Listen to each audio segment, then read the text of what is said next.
Hello ladies and gentlemen, and welcome back to the second installment of Emotional Fortitude. And in this show we will guide you through why emotional intelligence is important, why it matters. Roll the clip. By now we have already established what emotional intelligence means. And idiot, forgot to take off the props. Shut the camera off.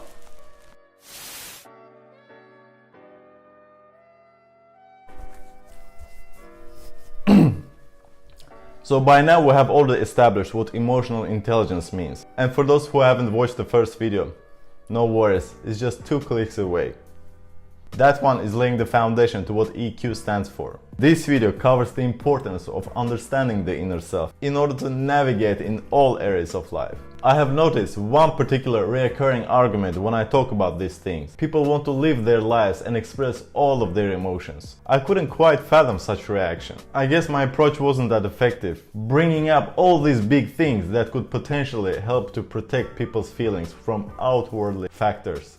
Emotional fortitude is not about being a stone-cold person, rather understanding emotions rationally, not reacting instantly and losing your mind.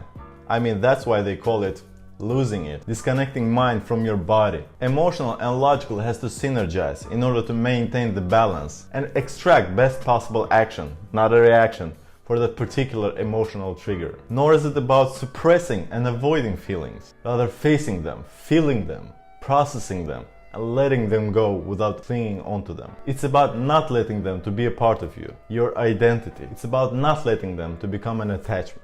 Poor emotional intelligence is fostered since the beginning, since the early days of childhood. Low self-esteem makes us our own worst critics, without even realizing that the world is just mere projection of the mind, and nothing outwardly should or could define our human worth. We lack ability to zoom out of the box and see the world objectively. Going through failures and rejections knocks many people out. Many won't ever come back. We put our heads through emotional noose, jump from a chair to strangle our own spirit. The mind is in control and we can't resist it. Expressing happiness blown out of proportion is also a sign of dysfunctional attitude towards things that come our way. Clinging to one incident, never wanting it to stop, being a junkie for that high, like you are too lucky to have that experience because you are not used to it, and deep down you don't think that you deserve it either. How else could you explain that overzealous attitude? You know, when you study hard to exams, do all exercises, read the chapters 3 times over, go through all examination material, you feel ready, you feel prepared, and bam! Of course your results will be great. You put the work in and were confident. Same goes for everything in life. If you are failing to plan, you are planning to fail. Feel, grieve, celebrate, let go. Stripping away all attachments, letting things go, is one of the pillars to higher emotional intelligence. Like going through onion layers, not becoming apathetic and dwelling endlessly over sensations, instead taking emotional action over your feelings. Emotional intelligence matters because before taking a practical action in your life, whether it's to start a business, change your employer, or get rid of that toxic relationship that you have to run that decision through yourself. You are the first barrier, the first person standing in your own way, needing to be convinced. If you lack understanding for your inner self and how emotional processes are structured within, you will be lost, like a small child crying for its mommy not being there, needing a guidance. Children don't make decisions, adults do. Emotional fortitude refers to exactly that. Being able to acknowledge feelings without being shaken off and managing to make a decision despite. If something went wrong, understand it, learn from it, grow because of it, without any self-judgment. Emotional fortitude will help you to assess the outwardly feedback in an objective manner. You acknowledge your feelings, you understand them respectfully, and you make a decision to proceed. Notice that these things not necessarily need to happen in an instant occurrence. If some unknown person raging on you on streets, screaming slurs and pointing finger, you will probably raise your brows, maybe chuckle a bit, think for yourself, what a madman, brush it off and proceed.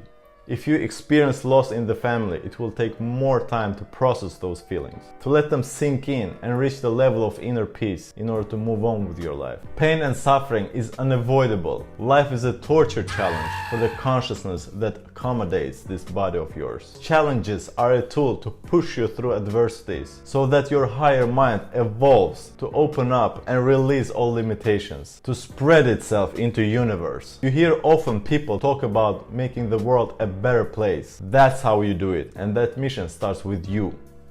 Life isn't just you are born, you live, and you die. Life is a constant process of mind's evolution, and we have to experience many deaths, those traumas, in order to let the former larvae out of cocoon and spread its wings again and again and again.